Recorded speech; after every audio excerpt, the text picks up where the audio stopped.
Hello दोस्तों, आज की इस वीडियो में जो हमारा क्वेश्चन है, स्थानीय स्वशासन की आवश्यकता क्या है। 73वें और 74वें संविधान संशोधन के संदर्भ में चर्चा कीजिए।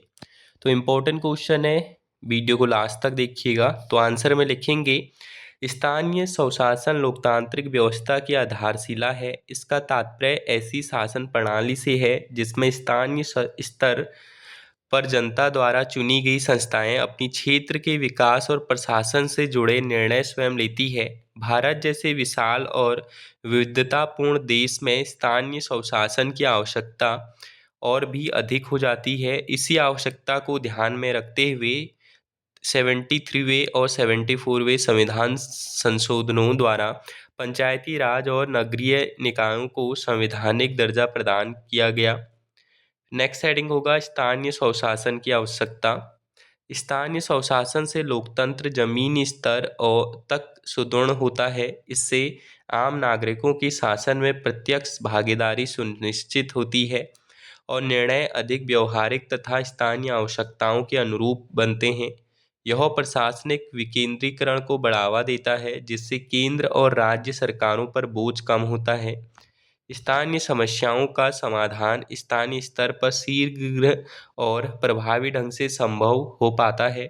इसके अतिरिक्त स्थानीय नेतृत्व के विकास, राजनीतिक प्रशिक्षण और सामाजिक न्याय की स्थापना में भी स्थानीय स्वशासन की महत्वपूर्ण भूमिका है।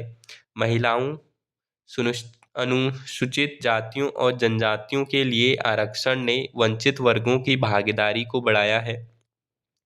नेक्स्ट हेडिंग, 73वां संविधान संशोधन और पंचायती राज। तो इसमें लिखेंगे, 73वां संविधान संशोधन अधिनियम 1992 के माध्यम से पंचायती राज संस्थाओं को संविधान के भाग में स्थान दिया गया। इसके तहत ग्राम पंचायत, पंचायत समिति और जिला परिषद तीन स्तरीय पंचायती व्यवस्था को मान्यता दी गई। प्रत्येक 5 वर्ष में नियमित चुनाव, राज्य वित्त आयोग की स्थापना और राज्य निर्वाचन आयोग का गठन अनिवार्य किया गया। 11वीं अनुसूची में 29 विषयों को शामिल किया गया, जिन पर पंचायतों को कार्य और जिम्मेदारियां सौंपी जा सकती हैं। महिलाओं के लिए कम से कम 1/3 आरक्षण का प्रावधान इस संशोधन की एक महत्वपूर्ण विशेषता है। फिर लिखेंगे, 74वां संशोधन और नगरीय स्वशासन। फिर इसमें लिखेंगे, 74वां संविधान संशोधन अधिनियम 1992 द्वारा नगरीय स्थानीय निकायों के संविधान के फिर इसमें लिखेंगे में शामिल किया गया। इसके अंतर्गत नगर पंचायत, नगर परिषद और नगर निगम की व्यवस्था की गई। 12वीं अनुसूची में 18 विषयों को नगर निकायों के लिए निर्धारित किया गया, जिनमें शहरी नियोजन, जल आपूर्ति, स्वतंत्रता और सार्वजनिक स्वास्थ्य शामिल है। यहाँ भी नियमित चुनाव, आरक्षण और वित्तीय सशक्तिकरण पर बल दिया गया।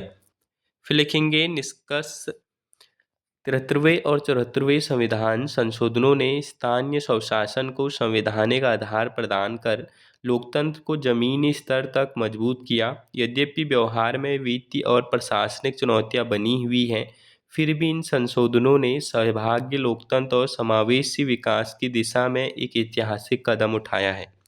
तो ये था हमारा इस क्वेश्चन का आंसर। मिलते हैं न्यू वीडियो में।